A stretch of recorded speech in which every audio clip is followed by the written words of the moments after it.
கன்னியா ராசி கன்னியா லக்னம் அன்பு சொந்தங்களுக்கு வணக்கம். நான் உங்கள் அஸ்ட்ரோ புவனேஸ்வரி பேசுகிறேன். கன்னி ராசிக்கு சனீஸ்வர பகவானுடைய வக்ர பெயர்ச்சி பலன்கள். ராசிக்கு 7ஆம் இடத்துக்குரிய கண்ட சனி இன்னைக்கு அஷ்டம சனியாக 8ஆம் இடத்துல மாற போறாரு. சற்றே பெருமூச்சு விடுற அளவுக்கு ஒரு சுச்சுவேஷன். அப்பா எங்களை விட்டு போயிட்டாரு அப்படிங்கிற மாதிரி. எப்போ போறாரு அப்படின்னு கேட்டிங்கன்னா ஜூலை மாதம் 26ஆம் தேதி டு டிசம்பர் மாதம் 11ஆம் தேதி. ஸோ ஆல்மோஸ்ட் 138 days வக்ரமாக பின்னோக்கி ராசிக்கு அஷ்டமஸ்தானத்தில் பயணிக்கிறாரு. இங்கே வெறும் சனீஸ்வர பகவான் இல்லை, குருவோடைய பார்வை பெற்ற சனீஸ்வர பகவான். அப்போ இங்கே சனீஸ்வர பகவான் என்ன ரெஃப்ளெக்ட் பண்ணாலும் பேக் எண்ட் யார் இருக்காரு அப்படின்னு கேட்டிங்கன்னா குரு இருக்காரு. ஸோ எல்லாத்தையுமே குரு பார்த்துக்குவாரு. கண்டிப்பாக இது ஒரு நல்ல பலன்களை கொடுக்கறதுக்கு காத்துட்டு இருக்கு. ஆல்ரெடி ரொம்ப அடி வாங்கிட்டீங்க கன்னியா ராசி. இன்னைக்கு கண்ட சனி எப்படி இருக்கு அப்படின்னு கேட்டிங்கன்னா, மேடம் இன்னைக்கு எனக்கு கர்மா வேலை செய்யுது, எனக்கு ஏன் மேடம் இந்த மாதிரி மேரேஜ் லைஃப் ஆச்சு, எனக்கு ஏன் மேடம் இந்த மாதிரி ஃபினான்ஷியல் ட்ரபிள் ஆச்சு, நான் இந்த மாதிரி ட்ராப்ல விழுந்துட்டேன், என்னோட கௌரவத்திற்கான ஒரு பாதிப்பு, ஃபினான்ஷியல் ஃப்ளோ, ஏதாவது சேமிக்க பிறந்த ராசி கன்னியா ராசி. இன்னைக்கு அந்த சேமிப்பு அப்படிங்கிறது இவங்க கிட்ட இருக்கா அப்படின்னு கேட்டிங்கன்னா இல்லவே இல்லை. இன்னைக்கு எல்லாரும் ஒரு இடத்துல இருப்பாங்க, இவங்க மட்டும் ஒரு தனி இடத்துல இருந்து போராடுற மாதிரியான சுச்சுவேஷன் தான் இன்னைக்கு இந்த கண்ட சனி அப்படிங்கிறது கொடுத்துட்டே இருக்கு. இன்னுமே சனீஸ்வர பகவானால ராசியை பார்க்குறாரு. என்னைக்கோ பண்ணின விஷயங்கள் உங்களுக்கும் அதுக்கும் துளியுமே சம்மந்தப்படாது. இன்னைக்கு ஒரு கூண்டுக்குள்ள நிறுத்தி உங்களை கேள்வி வாங்க இதெல்லாம் பதில் சொல்லிட்டு போங்க அப்படிங்கிற மாதிரி சனீஸ்வர பகவான் கர்மா கொடுக்கக்கூடிய காரகரம் உங்களுக்கு எல்லாருக்குமே தெரியும். கர்மகாரகன். அப்போ கர்மகாரகன் கர்மா கொடுத்தா எப்படி இருக்கும், உங்களுக்கும் அதுக்கும் சம்மந்தம் இல்லைனாலும் வந்ததுக்கெல்லாம் பதில் சொல்லிட்டு போங்க அப்படின்னு. என்னைக்கோ நடந்த பிரச்சனை அதுக்கு எல்லாத்துக்குமே இன்னைக்கு பதில் சொல்றதுக்கு நீங்க தயாரா இருக்கிற மாதிரி நீங்க ஒரு இடத்துல இருந்துட்டு எல்லாரையும் ஒரு இடத்துல இருக்கிற வைப்பாரு. அதே போல எல்லாரையுமே பாத்தீங்கன்னா ராகு வல்லுவார். அந்த ராகு வெல்லக்கூடிய புதன். அப்ப அந்த புதன் ஒரு இடத்துல இருக்கிறாரு, மற்ற 8 கிரகமும் ஒரு இடத்துல இருந்தாலுமே இன்னைக்கு நீங்க சொல்றதை யாருமே கேட்டிருக்க மாட்டாங்க. பினான்சியல் ஃப்ளோல கடுமையாக அடி வாங்குறீங்க. என்ன கடன் ஏது கடன் தெரியாம கடன்ல நிறைய டிராப்ல விழுந்து அதற்கு வெளியே வர முடியாம தடுமாறிட்டு இருக்கிறதும் இன்னைக்கு இந்த கன்னியா ராசி தான் நிதர்சனமான உண்மை. இன்னைக்கு என்ன அப்படின்னு கேட்டீங்கன்னா 5ஆம் அதிபதி 7ல திக்பலம் பெற்று அப்ப விரட்டி வேலை வாங்குறாங்க. அப்ப வேலை செய்யற இடத்துல எக்ஸ்ட்ரீம் ஹியூஜ் ப்ரெஷர். ஒரு ஒர்க்கு முடிக்கிறதுக்கு முன்னாடி அடிஷ்னலா இன்னொரு ஒர்க், அதுலயும் ஃபாலோ அப் அப்படிங்கிற பேர்ல தொடர்ந்து தொந்தரவு அப்படிங்கிறது இருக்கு. இன்னைக்கு தனிமைப்படுத்தப்பட குடும்பத்துக்காக வேலைக்காக தொழிலுக்காக இன்னைக்கு நான் தனிமைப்படுத்திட்டு இருக்கேன், இது எப்பதான் மேடம் எனக்கு சரியாகும் அப்படின்னு வருத்தப்பட்டு இருந்தவங்களுக்கு நிச்சயமாக இது ஒரு நல்ல பலன்களா பார்த்துட்டு இருந்தவர் ஓரமா போய் உட்கார்ந்தா எப்படி இருக்கும் அந்த மாதிரி இன்னைக்கு சனீஸ்வர பகவான் 8ஆம் இடத்துக்கு பயிற்சியாகி வக்ரம் ஆயிட்டாரு.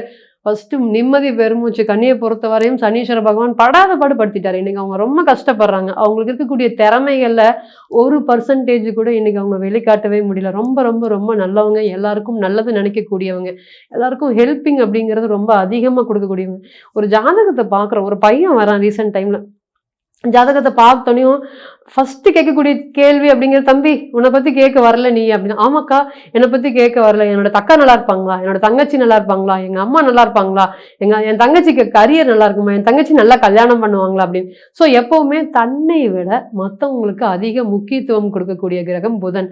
அப்போ எல்லாரையும் மறந்து மன்னிச்சு ஏற்றுக்கக்கூடியவர் புதன். அப்போ எவ்வளோ பெரிய தப்பு பண்ணாலும் கன்னியாராசியை பொறுத்தவரையும் ஒரு ஃப்ரெண்ட்ஷிப் லெவல் அப்படிங்கிறது நிறைய இடத்துல ட்ராவல் ஆகிட்டே இருக்கும். இப்போ இவங்களெல்லாம் ட்ராப்பில் மாட்டி விட்டாலும் இவங்க என்ன பண்ணுவாங்க, நம்ப மாட்டாங்க. மறுபடியும் அவங்க கூட ஒரு ஃப்ரெண்ட்ஷிப் அப்படிங்கிறது மெயின்டைன் பண்ணிகிட்டே இருப்பாங்க. இந்த கன்னி சொல்லியே ஆகணுங்க, வியாபாரத்துவம் அறிவு. இந்த சுக்கிரன் இங்கே நீசமாயி புதன் இங்கே. அப்போ பணத்துக்கு அவங்க பார்த்தீங்கன்னா துளியுமே பெருசாக மதிக்கவே மாட்டாங்க. ஸோ பணம் தானே இன்னைக்கு போயிடுச்சு, நாளைக்கு மறுபடியும் சம்பாரிச்சுக்கலாம் நம்ம அப்படிங்கிற மாதிரி அசால்ட்டாக இருப்பாங்க. ஆனால் இன்னைக்கு அந்த பணம் அவங்கள இன்னைக்கு பாடா படுத்திருச்சு. என்னால் இந்த பணத்தினால இன்னைக்கு நான் பட்ட அவமானம் வேதனைகள் சொல்லியே எங்களுக்கு அவ்வளோ வருத்தமாக இருக்குது அப்படின்னு கன்னி வருத்தப்படாத ஆட்கள் இல்லை. எனக்குமே பணத்தை பற்றி நீங்கள் பெருசாக அழட்டிக்கவே மாட்டீங்க. ஆனால் இன்றைக்கி அந்த பணம் உங்களையே பாடாப்படுத்திருச்சு. அந்த மாதிரி தான் இருக்குது. பணத்தை நினச்சி ஃபினான்ஷியல் லெவல்ச்சு வீடை மெயின்டெனன்ஸ் பண்ண முடியாமல், தொழிலை நடத்த முடியாமல், ஆப்போசிட் பார்ட்னர்ஷிப்னால 1000 தொந்தரவு. ரீசெண்ட் டைமில் பார்க்கக்கூடிய ஜாதகத்தை கூட சொல்லியிருந்தோம், உங்களோட பார்ட்னர்ஷிப் மெயின்டைன் பண்ணவே முடியாது மேடம். அவங்க எனக்கு 7 வருஷமாக அவங்களுக்கு எனக்குமே பார்த்தீங்கன்னா நாங்கள் 2 பேரும் பிஸ்னஸ் பண்ணிட்டு இருக்கோம், பண்ணவே முடியாதுங்க. நீங்கள் 7 வருஷம் பண்ணாலும் 8 வருஷம் பண்ணாலும் சனீஸ்வர பகவான் வந்துட்டார். அவருடைய ராசி கன்னி, ஆனால் லக்னம் வேற. அப்போ நம்ம சொல்லும் போது 2 வருஷத்துக்கு முன்னாடி சொல்லிட்டோம் பிஸ்னஸ் அப்படிங்கிறது பெரிய அளவுக்கு ஒரு கொஸ்டின் மார்க் ஆக போது, தயவுசெய்துலேருந்து நீங்கள் வெளியே வந்துருங்க அப்படின்னு சொன்னோம். இல்லை மேடம் இதை நடத்தி பார்க்கலாம், ஏன்னா இந்த ஃப்ரெண்ட்ஷிப் தவிர எனக்கு ஒன்றுமே இல்லை வாழ்க்கையில், இவங்க தான் எனக்கு ஆதரவு கொடுத்துட்டு இருக்காங்க, இதுலேருந்து நான் வெளியே வர முடியாது அப்படிங்கிற மாதிரி சொல்லியிருந்தாரு. இல்லவே இல்ல. கண்டிப்பா நீங்க வெளிய வந்துதான் ஆகணும். இல்லன்னா பெரிய ஃபினான்ஷியல் லெவல்ல நீங்க ஸ்ட்ரகிள சந்திக்க போறீங்க அப்படின்னா, பெரிய மன உளைச்சல் சந்திக்க போறீங்க. அதே மாரி நம்ம சொன்ன டைம் பீரியட் வந்துச்சு. இப்ப அவங்க என்ன ஃபேஸ் பண்ணாங்க அப்படின்னு கேட்டீங்கன்னா, கூட இருந்துட்டே இன்னைக்கு ஒரு பெரிய அளவுக்கு ஒரு ட்ராப்ல மாட்டி விட்டாரு. அதாவது எல்லாரும் சொல்றதையும் நம்பக்கூடியவங்க இந்த புதன். புதன் எப்பவுமே யார் சொல்றதையும் நம்பக்கூடாதுங்க. கன்னி ராசி பொறுத்தவரை உங்ககிட்ட தான் சொல்றோம். யார் எது ஐடியா குடுக்குறாங்கன்னு யாராவது வந்தாங்கன்னா, அவங்க உங்களுக்கு பெரிய ஆப்பு வைக்க போறாங்கன்னு அர்த்தம். நிதர்சனமான உண்மை. ஃபர்ஸ்ட் இந்த பாயிண்ட்ட நீங்க எடுத்துக்கோங்க வாழ்க்கையில.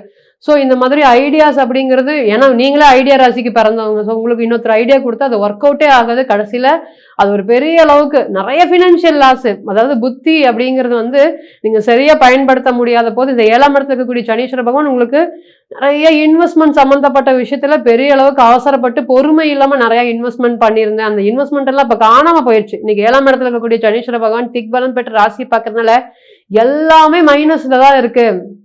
எதுவுமே பிளஸ் இல்ல அப்படிங்கிற மாதிரி விஷயங்கள். நெறைய பிசினஸ் சார்ந்த விஷயத்துல பார்ட்னர்ஷிப்னால வெளிய போனது. கரெக்ட்டா அந்த டைம் பீரியட் வந்தோனயுமே கூட இருந்தவங்களே அவங்களை கடுமையாக பாதிச்சு அந்த பிசினஸ்ல இருந்து வெளிய வந்துட்டாரு. அதனால இப்போ இன்னைக்கு அந்த பிசினஸ் சம்பந்தப்பட்ட விஷயங்கள்லாம் நடக்கக்கூடிய நெகட்டிவ் அப்படிங்கிறது இந்த ராசியை பொறுத்தவரையும் அதிகமா இருக்கு. இன்னைக்கு இதெல்லாமே almost over complete chapter complete. இன்னைக்கு 8ஆம் இடத்துக்கு போறாரு. இப்பவும் வந்து நீங்க ரொம்ப கவனமா இருக்கணும். எதுல கவனமா இருக்கணும்னா பினான்சியல் லெவல்ல ரொம்ப கவனமா இருக்கணும். மறுபடியும் முதல் மாதிரி அவர்தான் போயிட்டாருல்ல, நீ 8ஆம் இடத்துக்கு வந்துட்டாருல்ல, மறுபடியும் நமக்கு வந்து வேற பண்ணலாம் அப்படிங்கிற மாதிரி புதிய பிசினஸ் அப்படிங்கிற ஒரு பிளானிங் இல்லாம எக்ஸிக்யூட் பண்ணினீங்கன்னா அது உங்களுக்கு கடுமையா தொந்தரவு கொடுக்கும். ஸோ பிளானிங் சம்பந்தப்பட்ட விஷயத்துல ஹார்ட் ஒர்க்கிங் போட்டு ஷார்ட்கட்டை விரும்பாத கிரகம் தான் சனீஸ்வர பகவான். ஸோ சனீஸ்வர பகவான் ஷார்ட்கட்டை விரும்ப மாட்டார். ஸோ ஹார்ட் ஒர்க்கு டிசிப்ளினு நான் கன்சிஸ்டன்சியாக ஒர்க் பண்ணுறதுக்கு ஜாப் வைஸாக இருந்தாலும் சரி பிஸ்னஸ் வைஸாக இருந்தாலும் சரி நான் கன்சிஸ்டன்சியாக நான் வந்து எஃபர்ட்ஸ் போடுறதுக்கு தயாராக இருக்கவங்களுக்கு சனீஸ்வர பகவான் செல்ல பிள்ளைகள் ஆல்ரெடி உங்களோட ராசிக்கு அவர் யோகாதிபதினு சொல்லிட்டோம். அப்போ உங்களை கைவிடுவாரா?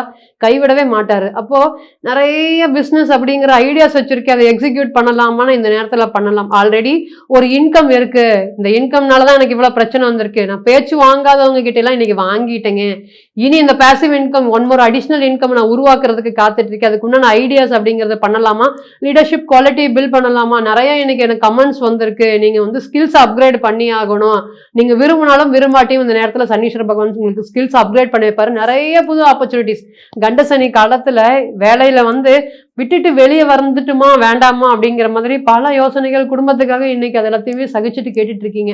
ஸோ இனி அதெல்லாமே மாறப்போகுது. நிறைய நியூ ஜாப் ஆப்பர்ச்சுனிட்டிஸ் அப்படிங்கிறத கன்னியை பொறுத்தவரையும் அதிகரிக்க போகுது.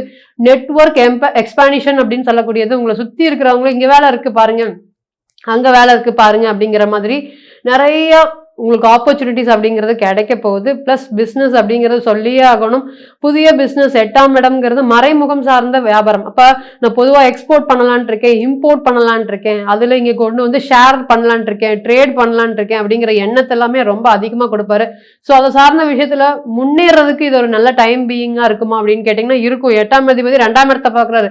ஸோ கண்டிப்பாக அந்த தாட்ஸ் அப்படிங்கிறது ரொம்ப அதிகமாக இருக்கும். அது எந்த அளவுக்கு அப்படிங்கிறது உங்களோட பிறந்த கால ஜாதகம் தான். இந்த ஷேர்ல ட்ரேடிங்ல இன்னைக்கு இம்ப்ரூவ்மெண்ட் வரும், அது உங்களோட பர்சனல் ஜாதகத்துக்கு இன்னைக்கு இம்பாக்ட் கொடுக்குதா, அப்ப எங்க எஸ் ஸ்டிக் போட்டு வச்சுக்கோங்க, அதுக்கு பெரிய இம்பாக்ட் கொடுக்கும். அதே போல ஏழுல இருக்கக்கூடிய சனீஸ்வர பகவான் வீடு கட்டி அப்படியே ஸ்டாப் ஆகி நிக்குது, யாரோடைய கண்ணு பட்டுச்சுன்னு தெரியல, வீடு கட்டி அதை பினிஷிங் பண்ண முடியாம நிப்பாட்டி வச்சிருக்கிறோம், ரொம்ப நாள் ஆச்சு மேடம், போற வரவங்க எல்லாம் பார்த்துட்டு போய் என்னங்க ஒரு பிளான் பண்ணாம கட்டிட்டீங்க, உங்களுக்குன்னு எதுவுமே அமைய மாட்டேங்குது, பிளானிங்கே இல்லை அப்படின்னு ஒரு வருத்தப்பட்டுட்டு கிட்டத்தட்ட வீடு இல்லைங்கிற கவலையே இந்த கன்னியை பொறுத்தவரை ரொம்ப அதிகமா இருக்கு. ஸோ இந்த வீடு சம்பந்தப்பட்ட விஷயங்கள் படிப்படியா பிரச்சனை கொடுத்துட்டு இருந்த சனீஸ்வர பகவான் அப்படியே மறைஞ்சு 8ஆம் இடத்துக்கு போறதுனால வீடு சார்ந்த விஷயத்துல கன்ஸ்ட்ரக்ஷன் சம்பந்தப்பட்ட விஷயத்துல இருக்கக்கூடிய மேன் பவர் கான்ட்ராக்டர் அவங்க பிரச்சனைனால எங்க கிட்ட வந்து இந்த வீடை ஃபினிஷிங் பண்ண முடியாமல் இருக்காங்க, ஏதோ ஒரு ஸ்ட்ரகிள்ஸ் ஆகிட்டே இருக்கு மேடம் அப்படின்னு சொல்கிறவங்களுக்கு இந்த வீடு ஃபினிஷிங் சம்மந்தப்பட்ட விஷயங்களும் சரி, அதே போல் குழந்தை சொல்லியே ஆகணுங்க. கன்னிராசியை பொறுத்தவரையும் குழந்தை ஸ்தானாதிபதி 8ஆம் இடத்துக்கு போகிறது ட்ரீட்மெண்ட் மூலியமாக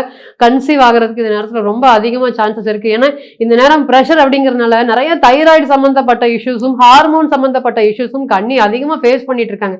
ஸோ இத்தனை நாள் இருக்காது, திடீர்னு நான் ஒரு டெஸ்ட் எடுத்து பார்த்து இப்போ இருக்குது அப்படிங்கிற மாதிரி. இப்போ ட்ரீட்மெண்ட் சம்மந்தப்பட்ட குழந்தை பேருக்கு முயற்சி பண்ணலாமா அப்படின்னா எஸ், இது நேரம் கண்டிப்பாக சப்போர்ட் பண்ணும். ஏன்னா ஆல்ரெடி சொன்னதுதான், சனீஸ்வர பகவானுக்கு பேக்ரவுண்டா இங்க வந்து பாத்தீங்கன்னா ஜூபிட்டர் அப்படிங்கிற பிளானட் இங்க இருக்கிறதுனால நிறைய வீடு சார்ந்த விஷயத்திலும் சரி குழந்தை சார்ந்த விஷயங்களும் சரி உங்களுக்கு முன்னேற்றமான காலங்கள். இத்தனை நாள் கஷ்டப்பட்டதுக்கு இனி one of the golden time period. கஷ்டங்கள் ஓரமாக ஒதுங்கியது, வாழ்க்கையில வளர்ச்சிகள் அப்படிங்கிறது அதிகமாகுது அப்படிங்கிறதுக்கு கன்னிக்கு இந்த சனீஸ்வர பகவானுடைய வக்ர பயிற்சி கடன் அப்படிங்கிறது கண்டிப்பாக இருக்கும். இன்னுமே எக்ஸ்ட்ராவா ஒரு குவாலிட்டியா சிறப்பான பலன்களை எதிர்பார்க்க உங்க எல்லாருக்குமே தெரியும் சனீஸ்வர பகவான் மேஷ ராசியில இருக்காரு. ஸோ இந்த நேரத்துல குலதெய்வத்தோடைய வழிபாடு, குலதெய்வத்தோடைய அனுகிரகம் அப்படிங்கிறது கண்டிப்பாக வேணும். மேஷத்தை பொறுத்தவரையும் அங்க பாத்தீங்கன்னா அது நெருப்பு தத்துவ ராசியா இருக்கு. அப்ப குலதெய்வத்துக்கு போய் தீபம் ஏத்தி வழிபாடு பண்ணிட்டு வர சனிக்கிழமை அல்லது வெள்ளிக்கிழமை இந்த 2 நாட்களும் ஒரு தலை சிறந்த நாட்களாக இருக்கும். இதனால வாழ்க்கையில வரக்கூடிய பெரிய பெரிய பிரச்சனை, இந்த கண்ட சனியவே நீங்க பாத்துட்டீங்க, இந்த அஷ்டம சனி உங்களை என்ன பண்ண போகுது? ஒண்ணுமே பண்ணவே பண்ணாது. ராசியை பார்க்கல, 2ஆம் இடத்துல பாக்குது. அப்ப பணம் சம்பந்தப்பட்ட விஷயத்துல நீங்க கவனமா இருக்கணும் அப்படிங்கிறதுல மாற்று கருத்தை இல்லை. இன்னுமே நிறைய குவாலிட்டியான பலன்களை நீங்க கண்டிப்பாக எதிர்பார்க்கலாம். சோ இப்ப நம்ம சொல்றது எல்லாமே மூன் பேஸ்டு பலன்கள் தான். சோ உங்களோட பிறந்த கால ஜாதகம், லக்னம், லக்னாதிபதி, நடக்கக்கூடிய தசா புத்திகள், கோச்சாரம், அதே போல நவாம்சத்தோடைய பலம் பலவீனம், ஒரு கிரகத்தோடைய பலம், இதெல்லாம் செய்யலாம், இதெல்லாம் செய்யக்கூடாது, இதெல்லாம் இந்த நேரத்துல ஹோல்டு பண்ணுங்க, இதெல்லாம் பண்ணாதீங்க, இந்த நேரத்துல இன்வெஸ்ட்மெண்ட் பண்ணுங்க, இந்த நேரத்துல பிசினஸ் அப்படிங்கிறது இப்ப டெவலப் பண்ணுங்க. இது எல்லாத்துக்குமே பிறந்த கால ஜாதகம் தான் ஒரு சொல்யூஷனை சொல்லும். இந்த டிரான்சிட் பீரியட் சொல்லுமா அப்படின்னு கேட்டீங்கன்னா அதுக்குண்டான வாய்ப்பை தான் ஏற்படுத்தி கொடுக்கும். அந்த வாய்ப்பு அப்படிங்கிறது ஒரு பெரிய ஆப்பர்ச்சுனிட்டிஸா மாறுமா? அதனால எனக்கு பினான்சியல் ஃப்ளோ, ஒரு சொத்து, ஒரு அதிகாரம், ஒரு பதவி, இது எல்லாத்துக்குமே தனிப்பட்ட ஜாதகம் தான். ஸோ தனிப்பட்ட ஜாதகத்தை நீங்க ஆலோசனை பண்ண விருப்பப்பட்டீங்கன்னா கீழே இருக்கக்கூடிய நம்பருக்கு கான்டாக்ட் பண்ணுங்க. நான் வணங்குடி நரசிம்மர் உங்க எல்லோருக்குமே நல்ல வளமான வாழ்க்கையை ஏற்படுத்தி தர நிச்சயமா பிரார்த்தனை பண்ணிக்கிறேன். மீண்டும் ஒரு பதிவில் உங்களெல்லாம் சந்திக்கும் வரை உங்களிடமிருந்து விடைபெறுவது உங்கள் அஸ்ட்ரோ புவனேஸ்வரி. நன்றி, வணக்கம்.